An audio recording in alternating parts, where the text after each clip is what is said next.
देश में क्या हो रहा है आपको मालूम है। बेरोजगारी, 2-3 अरबपतियों को देश का पूरा धन दिया जा रहा है। यहीं के हैं, आपने ही भेजे हैं अदानी और अंबानी।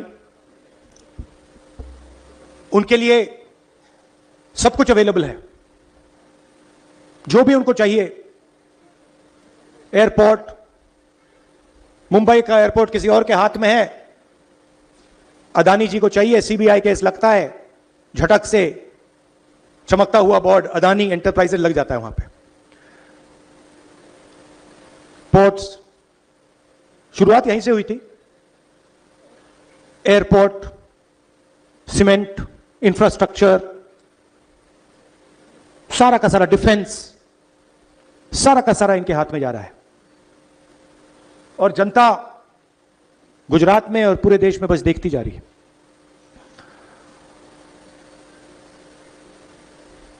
हम कुछ महीनों से इंटरनली खारगे जी और हमारी जो दिल्ली में सीनियर लीडरशिप है, हमारा डिस्कशन हो रहा है कि कांग्रेस पार्टी को हम मजबूत कैसे करें। क्योंकि सच में ये जो लड़ाई चल रही है, ये राजनीतिक लड़ाई तो है, मगर ये विचारधारा की लड़ाई भी है। और विचारधारा की सिर्फ 2 पार्टियां हिंदुस्तान में, एक बीजेपी और आरएसएस और दूसरी कांग्रेस पार्टी। तो लड़ाई इन दोनों के बीच में है और पूरा देश जानता है, समझता है कि कांग्रेस पार्टी ही आरएसएस और बीजेपी को हरा सकती है। और इसमें मैं एक और चीज जोड़ना चाहता हूं कि सबसे पहले अगर हमने आरएसएस और बीजेपी को देश में हराना है तो रास्ता गुजरात के थ्रू जाता है। हमें पहले यहां पर जो हमारी ओरिजिनल फाउंडेशन थी, हमारी पार्टी भी, अगर आप सोचें, हमारी पार्टी भी गुजरात से ही शुरू हुई थी। हमारे सबसे बड़े जो नेता थे महात्मा गांधी, वो आपने हमें दिए थे, और सरदार पटेल जी भी आपने हमें दिए। तो हमारी विचारधारा भी, हमारी पार्टी भी यहीं से शुरू हुई है। मगर काफी सालों से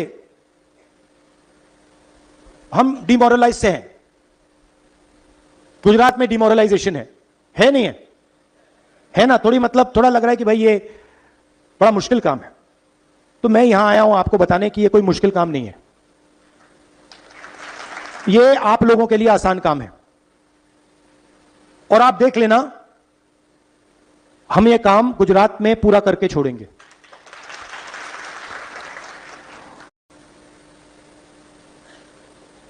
तो हमने निर्णय लिया है कि कांग्रेस पार्टी में हमें थोड़ा बदलाव लाना पड़ेगा। अभी मैं आपके डिस्ट्रिक्ट के सीनियर नेताओं से मिला और बहुत अच्छा डिस्कशन हुआ, और उन्होंने 2-3 चीजें मुझे कही जो शायद हर डिस्ट्रिक्ट के नेता कहेंगे। सबसे पहले, जो हमारे बीच में कंपटीशन होता है वो डिस्ट्रक्टिव कंपटीशन होता है, प्रोडक्टिव कंपटीशन नहीं होता है।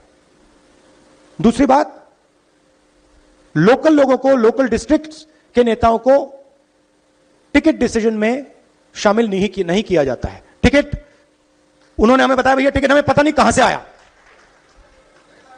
पता नहीं कहां से, मतलब आसमान से टपक के आ जाते हैं, राइट? दूसरी बात जो मैंने पिछली बार कही कि आप लोगों को काफी अच्छा लगा, मैंने कहा कि देखिए 2 तरीके के घोड़े होते हैं, एक रेस का होता है और दूसरा बारात का घोड़ा होता है। अच्छा, उसमें तीसरा भी होता है, उसको जोड़ देता हूं, एक लंगड़ा घोड़ा भी होता है।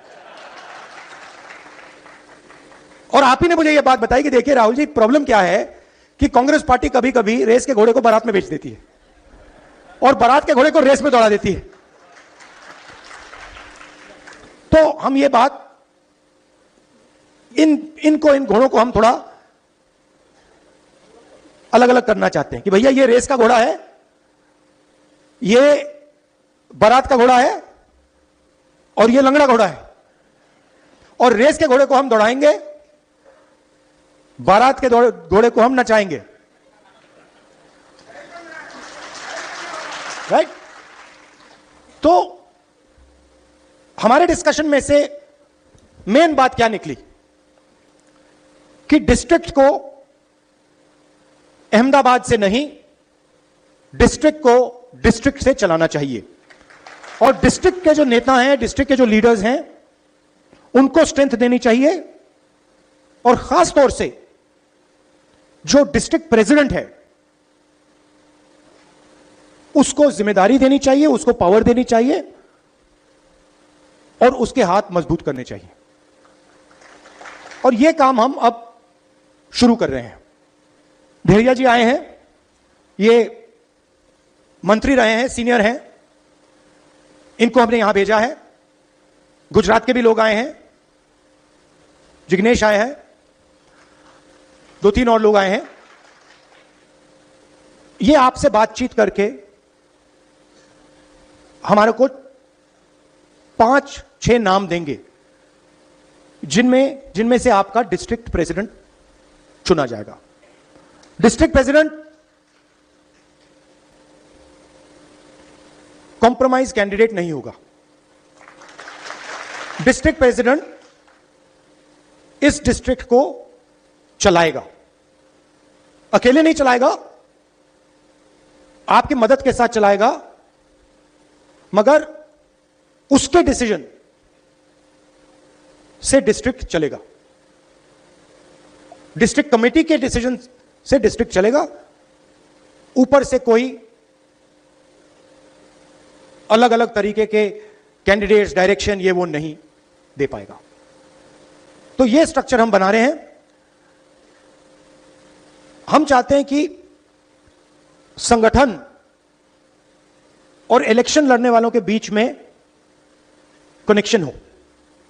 आजकल क्या होता है, कांग्रेस पार्टी का संगठन चुनाव जितवाता है, और एक बार व्यक्ति एमएलए बन जाता है, एमपी बन जाता है, तो वो कांग्रेस के संगठन को भूल जाता है और कहता है भैया तुम जानो, तुम्हारा काम जाने, मैं जा रहा हूं। तो अब हम संगठन के माध्यम से लोगों को चुनेंगे, संगठन डिसाइड करेगा कि चुनाव कौन लड़ेगा, कौन नहीं लड़ेगा, कोई एक व्यक्ति ऊपर से नहीं डिसाइड करेगा। यह हमारा गुजरात में पायलट प्रोजेक्ट है। गुजरात में हम इसको टेस्ट कर रहे हैं क्योंकि हम मैसेज देना चाहते हैं कि गुजरात हमारे लिए सबसे जरूरी प्रदेश है, और हमारी लड़ाई विचारधारा की है। एक बात बहुत अच्छी इसी मीटिंग में मुझे कही कि अलग अलग सीनियर नेता आते हैं। किसी ने कहा जब अहमदाबाद से सीनियर नेता आते हैं तो जादू से हर डिस्ट्रिक्ट में लोग 2-3 दिन के लिए आ जाते हैं, बाहर आ जाते हैं, और सीनियर नेता चला जाता है, वो गायब हो जाते हैं। मगर इनके पास सचमुच में कोई पकड़ नहीं होती कि सीनियर नेता बने घूम रहे हैं मगर बूथ नहीं जिता पाते हैं। तो हम उन लोगों को स्ट्रेंथ देना चाहते हैं जिनकी पकड़ बूथ से है, जो लोकल हैं, जो जनता की जो समस्याएं हैं, जनता की जो इश्यूज हैं, जो उनको उठाते हैं, उनको हम आगे बढ़ाना चाहते हैं, उनको हम पावर देना चाहते हैं। यह मैं आपसे कहने आया हूं। आपके साथ डिस्कशन होगा, आपकी राय ली जाएगी, आपकी ओपिनियन ली जाएगी, और उस बेसिस पे हम निर्णय लेंगे। आप यहां गुजरात में कांग्रेस पार्टी के लिए लड़ते हो, मैं समझता हूं कि यह आसान काम नहीं है। शायद पूरे देश में आपको सबसे ज्यादा सहना पड़ता है। आप धमकियां खाते हो, लाठी खाते हो, गाली खाते हो, मगर आप कांग्रेस पार्टी का झंडा नहीं छोड़ते हो। तो मैं आपका दिल से धन्यवाद कहना चाहता हूं, और मैं आपको बताना चाहता हूं कि जहां भी मेरी जरूरत होगी, गुजरात के कोने कोने में जहां भी आप मुझे बुलाओगे, मैं हाजिर हो जाऊंगा।